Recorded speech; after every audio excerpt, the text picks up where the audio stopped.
And finally, the last module, but not the end.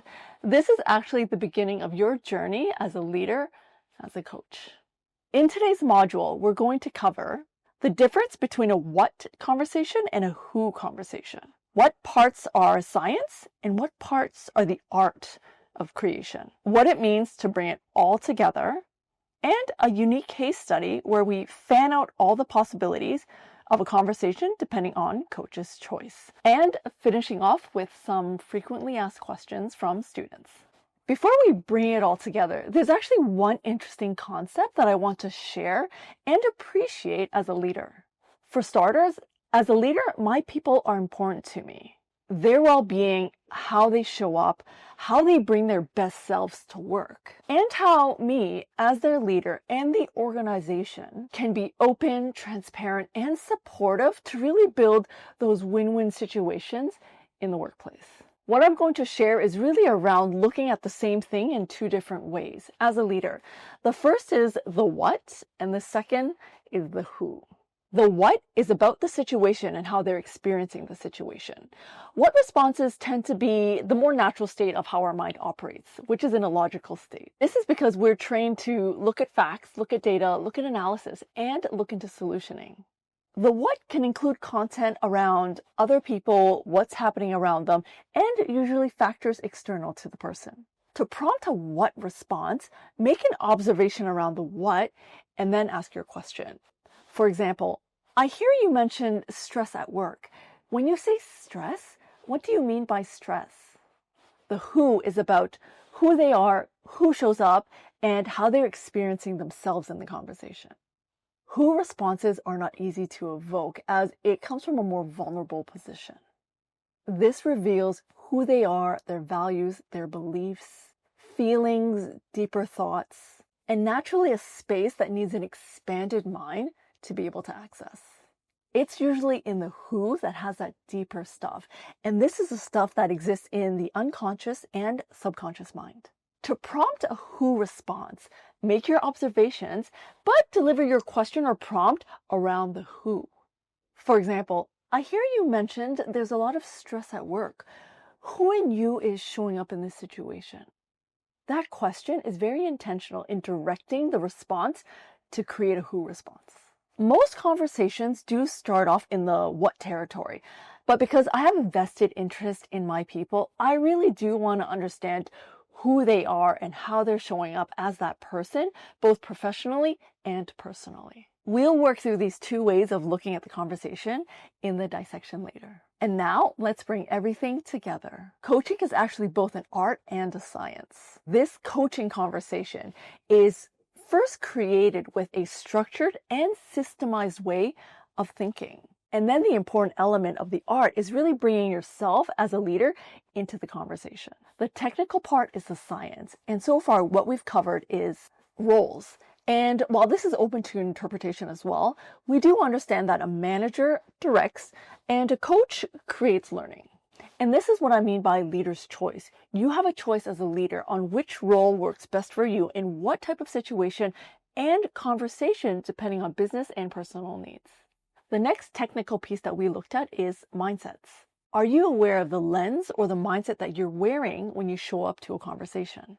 The next is frames. What frames are presented in the conversation? This actually applies to both you as the leader, as a coach, and the other person.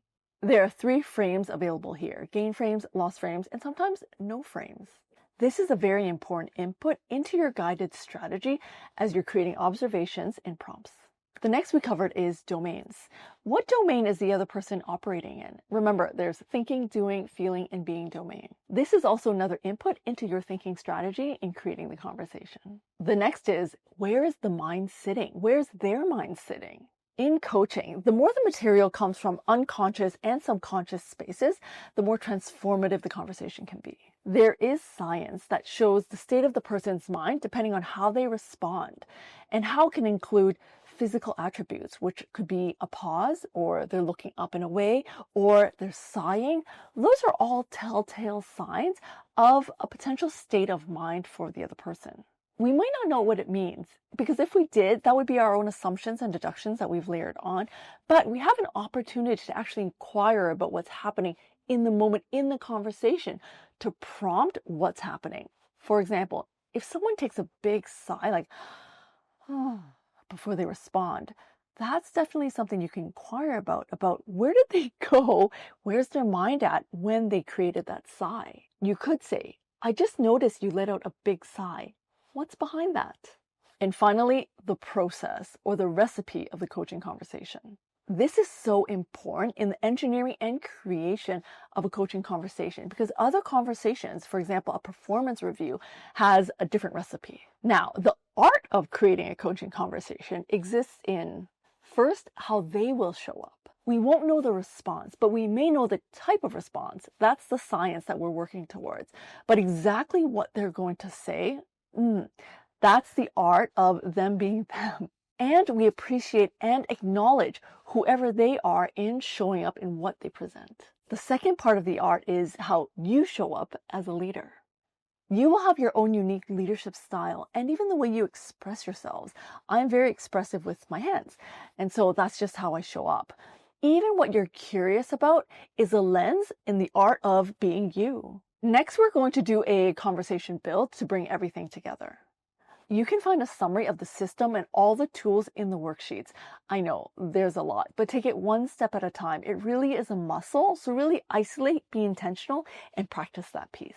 Here's a very simple way to start training the way you think when you're processing and building a coaching conversation. As a start, you don't have to ask all the questions at once, but you should consider them as a set of how you think as you're making observations and prompts. The first is, where are you in the coaching process? The second is, what is the type of response associated with that process? The third is, can you find what they really want? Is there a what they really want available? The fourth is, what are the frames offered? The fifth is, what domain are they in? The sixth is, what would be meaningful to mirror back in relation to where you're in the process and the type of response that you're looking to create? The seventh is, what is the observation that you're going to make based on this? And the eighth is, what prompt will support you in this? All right, are you ready? Let's go. In this dissection, we're really going to bring it all together. And what this really means is really practicing how we think in conversations to create the type of conversations that we need that are impactful and powerful with the right observations and the right prompts. Just to recap, what we're going to be looking at as part of our thinking, and it can happen quite quickly actually. The more you practice it, the quicker it does become and more natural. So it's really paying attention to, one, where are you in the coaching conversation? The beginning, the middle, looking for focus in learning, or closing it off. The second one is, what is the type of response that's associated with that process? There are very specific types, and you can find the full breakdown in the worksheets that will help you map this. Is there really a what they really want? That's important, because the thing is, what they really want in a gain frame, it's positive, it's in the future, it's something that they can work towards that's possible and positive. And that's what we want to be able to create as leaders, as coaches. What frames are available? Loss, gain, none? What domain are they in? What would be meaningful to mirror back at this time? There's some things that are more surface level, maybe situational, things in the past that are not that useful. So it's really important to be choiceful in making observations that have meaning and that have power and have impact that can support the prompt that you want to create. And it's with that prompt, which is the last one, that's going to be very powerful in how they show up, because what you're trying to do is really allow them to access resources within them, access parts of the thinking that they can't see, but we can as soon as they talk about it. That's the powerful thing about how this works.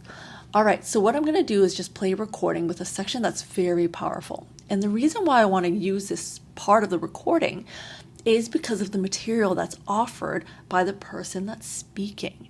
There's so much rich content there, and what we're going to do is use that thinking to break it down to see what's available so that you can learn through the type of material that's available and what are the choices, coach's choice or leader's choice, that you have in conversation. Okay, so ready? Let's go. So why don't we close our eyes if you need to think of a safe, quiet space. Take a few deep breaths if you need. And when you're ready, we can begin. Yes, I'm ready. Thank you. Great. So what would you like to talk about today, Thelma?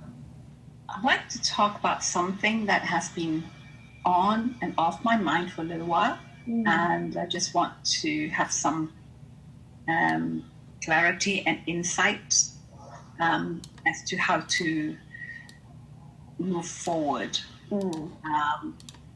What I mean is that I have a job, and there are other things that that I'm interested in doing, and I'm thinking of, there are lots of other ideas that I have that I like to do, and as a result of that, because I have so many ideas and so many things I want to do, I end up doing none of them.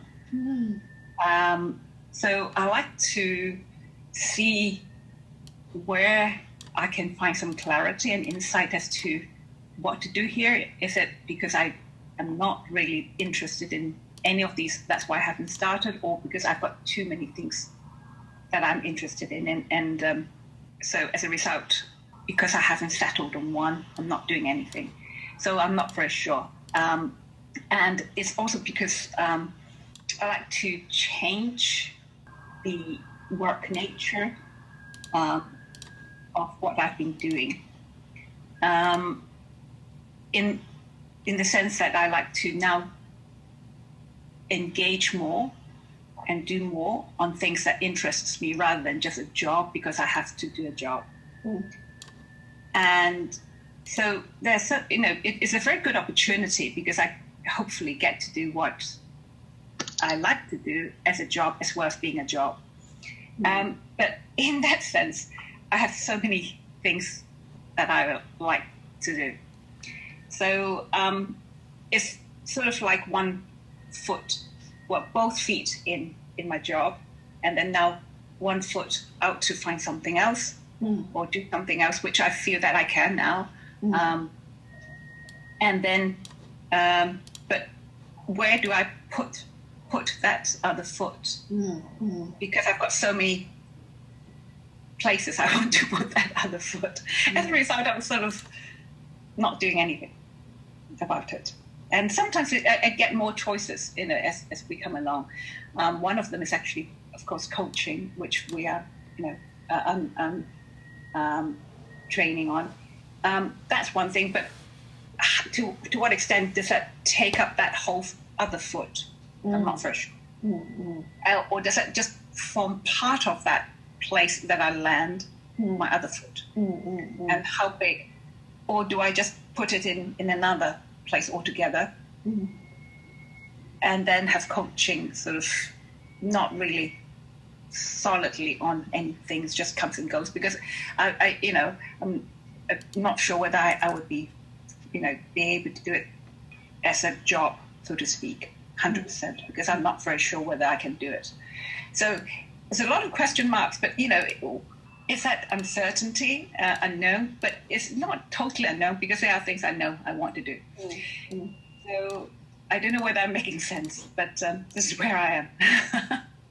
All right, I really love this material. And so what we're going to do is go through the questions. I'm going to scroll back up here and just kind of take this and work through this at the base of her response.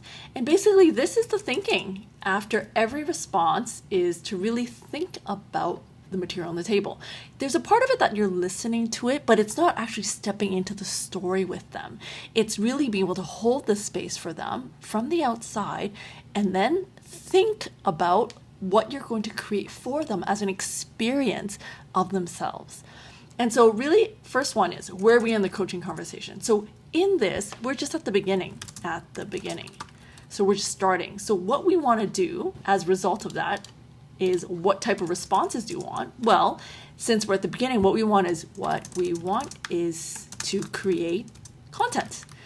We want to be able to have material to work with. So that we can use to show them who they are and continue to expand that. That's the beauty of where we are at the beginning. So with this, that means we want to be able to expand the mind, expand the material, expand who they are, allow them to show up. Is there a really what they want? Let's go back. So I've been highlighting this as we've been going through the material. And it's kind of the green stuff is what she wants. So it really at the end is, I want clarity. I want insight. But there's also, I want to be able to do what I'm interested in. Here's the test question. Let's write this out. So I want, yes. So what we've got here is I want clarity. That's one thing. And insight. I want to do what I want. I want to pivot to multiple interests. Those are all the things that she wants to. You can see it here. She speaks. I've highlighted this as we go. I know what I want to do. I feel I can do it. However, the question here is on which one's more pertinent and relevant right now as we're speaking. Feels like it's this one. Because this is what she wants now in the moment. Whereas I want to do what I want. And that's a little more future, right? But she won't get to this until she settles this. And so this is where it's really important to feel and sense where, in terms of timing, where are they right now with me as I'm speaking to them? What's their experience with me as a leader, as a coach?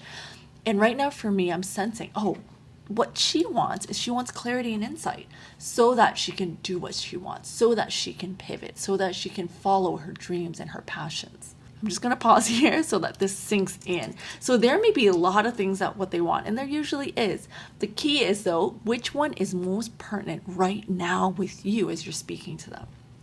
All right, what frames are offered? So the green ones are the gain frames, and then the yellow ones are some of the loss frames. And so I've highlighted that as we go along. You can see that there's actually both available, which is amazing. What domain are they in? And let's go back. This person is primarily in a thinking domain.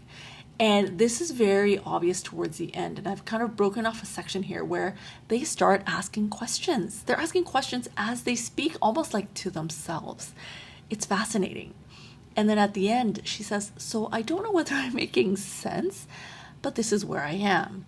And so that's herself looking at herself as she's asking all these questions, because there is unanswered questions. There's a lot of, I don't know. So this is where the client is in a thinking domain right now. So what would be meaningful to mirror back at this time? Well, there's so much. And this is why I love this response as a use case for us right now. It's because there's so much material to play with that, all right, what do we do with it, right? What do we do? There's so much. And so based on all this, it's like, what would be useful to show the client in what's happening? Well, let's go. There's a few choices. We can actually show her she's thinking a lot, right? That's something that she's doing right now. We can kind of mirror that back. I see that you're thinking a lot. So that's actually an observation. I'm going to go here. It's like, I hear or I see you are thinking right now a lot about this. There's also asking questions, right? That's something you could mirror back, asking questions. Oh, I hear you have a lot of questions for yourself.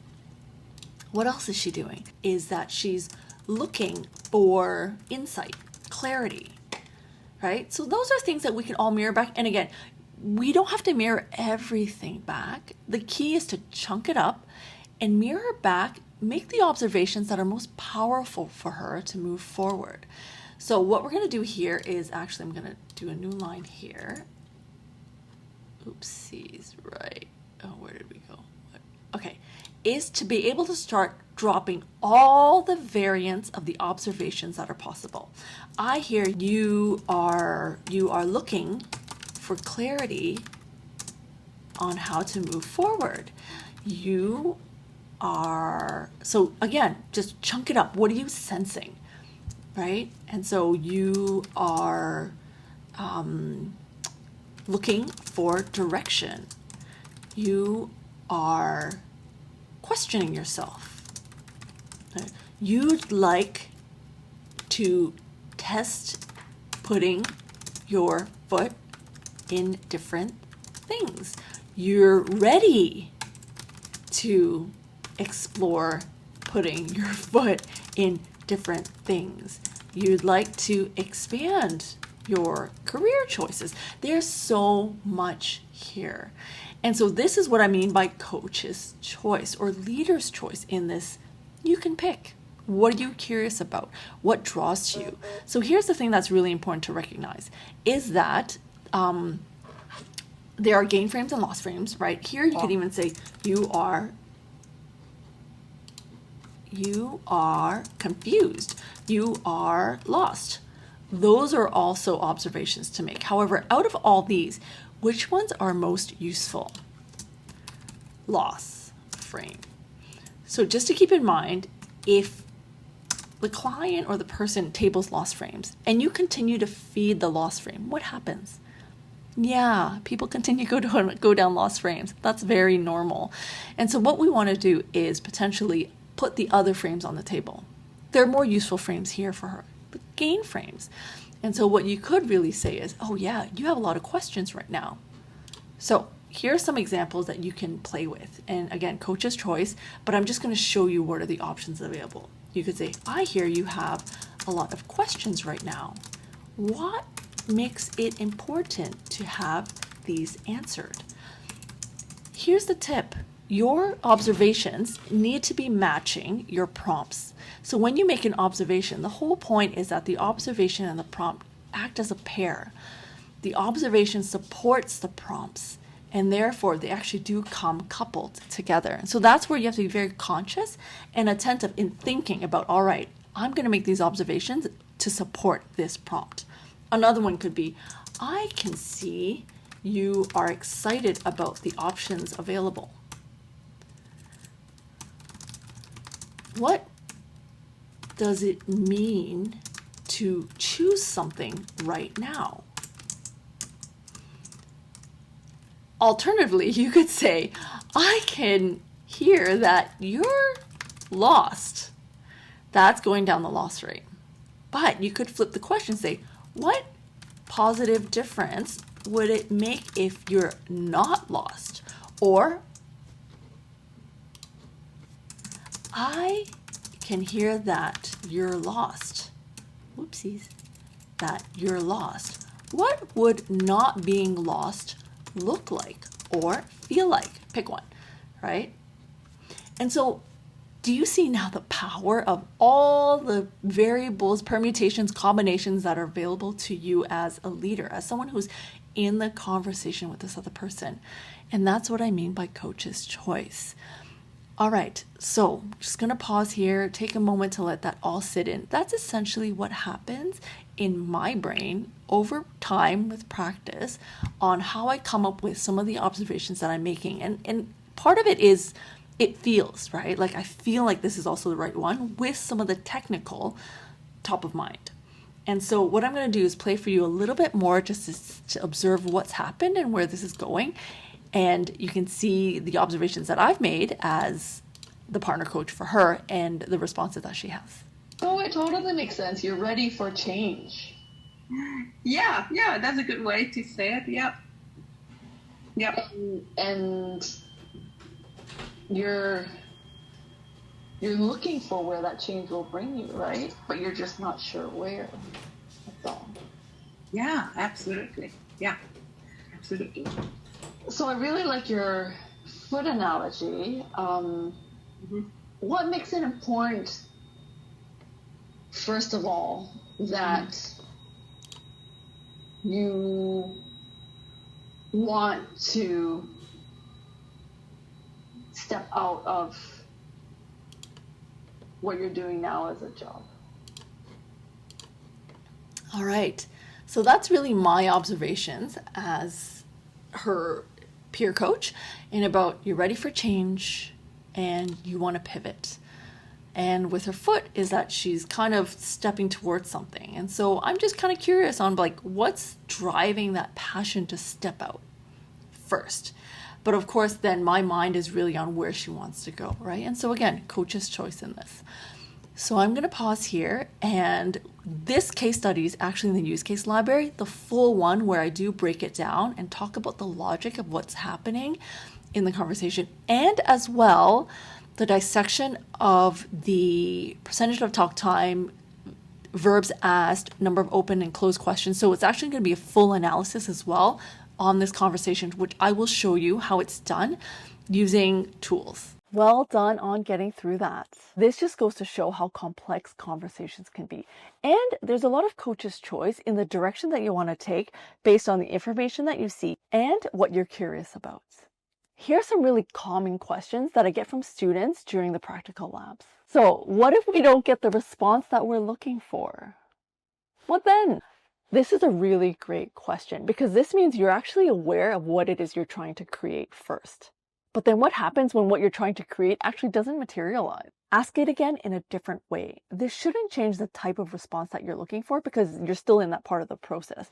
However, you can change it up so that it's delivered to sound different. For example, you can use a different word or change the pace. Sometimes it could be the question is too complicated and the other person didn't get it. You'd be surprised at how often we complicate the observation and the question. This is why I say keep it simple. Or go back to a previous observation and expand the mind a little more. Sometimes we're not getting the type of response that we're looking for because the mind's not expanded enough. What you could do then is ask for understanding, meaning, significance, or importance to really open up that mind space in them before you ask your question again. Another very common response that people do run into sometimes is when the other person says, I don't know, or I'm not sure. This means exactly that. They can't answer the question.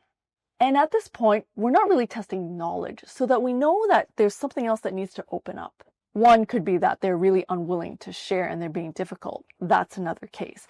However, more often than not, it's just that their mind's not expanded enough or open enough to be able to access that resource from within. However, something that you can try is ask the question in a different way or pause. Just hold a pause and allow them to keep searching and eventually something may come up. Another very common question I get is, how do they know when to bring forth a coaching conversation or coaching moment? In the workplace, we don't often have the capacity or time to do a full-blown coaching conversation. And from experience, you could do a full coaching conversation in about 30 minutes, but sometimes we don't have 30 minutes. So what you can do is take excerpts of the process of the conversation and use them embedded in your workplace conversations. For example, at the end of a meeting, you could simply check in for learning. You could ask, what are you learning now? Or what's been most useful for you in this conversation? Or what's emerging for you now? This is a really good technique to create a micro moment to, one, get feedback, and two, be able to anchor something more to the learning. For example, actions, accountability, empowerment, and learning loops. So that could also sound like, wow, how are you going to use this next time in this meeting or in this situation? Or how are you different now as a leader? Or what are you learning about yourself now through this? Or what are you going to do with that learning now? Any of these make for a great extension outside of the meeting. This is where it gets super fun when you begin to understand the parts of the conversation and how you can lift different parts and insert it into your own workplace conversations. And this is the point of learning, to allow you to think through the conversations that you're creating. It doesn't have to be linear, and that's where it becomes so powerful and that you can pick and choose the parts that work for you. Another great question that I get all the time is, I've learned the tools, I know the theory, and I'm practicing, but how do I know that I'm doing it right? The easiest way is to ask the other person. Remember our first question, what is a leader and who defines the leader? Let me ask you this question first. Who determines whether the conversation was useful or not? Who determines whether there's learning or not? Who determines whether there's new awareness or reflection? Yes, the other person, not us. So in the end, it's actually the other person that we can source information and data about how we're doing. That's the first thing that I would encourage you to practice. The science of checking in. This can sound like, how has the conversation served you today? Or, what's been most useful for you today in the conversation? These are all great sound bites for you to get feedback on how you're doing as a leader, as a coach. Another way to check in is to really see yourself in conversation. This is why I suggest to leaders and work with them to really see you in conversation. It's funny, when I prompt leaders to have their conversations transcribed and that we can work on it together, a lot of them pause and really give it second thought. It's the idea of seeing themselves that makes them uncomfortable. But yet, your teammates, the people around you, see you as you all the time. So yes, seeing ourselves can be scary sometimes, but it is so powerful that in this is where you can become self-aware and intentional on where you can grow. What I like to explore from a data perspective is percent of talk time, number of stacked questions, number of open-ended questions versus number of closed-ended questions, number of reflective learning questions, number of inquiries versus statements, number of repetition in an observation, and the types of verbs reflected on and expanded on. I do this type of analysis with a lot of the leaders that I work with. This is a very objective and powerful way to look at yourself in conversation. And there are a lot of opportunities to sharpen our coaching muscles, especially when we can see it real time. Here are a few tips to get you started on bringing all this together. 1, coaching is a muscle, so it needs to be constantly trained and worked on. It's a way of training the way you think. So practice, practice, practice. 2, take recovery to really allow the material, the process, the learning to integrate. This process of integration and building the muscle doesn't happen overnight. 3, just like working a muscle at the gym, we don't jump to the heaviest weights right at the beginning. It's a gradual build. Pick one thing to work on and be intentional about it in the conversation. For example, over the next week, you might say, I'm going to be very intentional about looking at learning moments in all the meetings that I have. 4, start a practice of your own self-reflection. Check in with yourself and ask yourself, what am I learning now through this journey and process? And 5, have fun. The world is your lab. There are conversations around us all the time, so you can take any of these moments to really exercise that skill and muscle. My kids now recognize when I go into coaching mode. If I hear someone talking in loss frames, I'll tend to ask, what would you like to happen? And I'll see my kids kind of like smiling because they know I've kind of gone into coaching mode. It's really cute and amazing just by talking about this with them, they're actually picking up the skill themselves. Well done. And there are more FAQs in the library for you to explore. And of course, drop by the community and the live sessions if you have any further questions.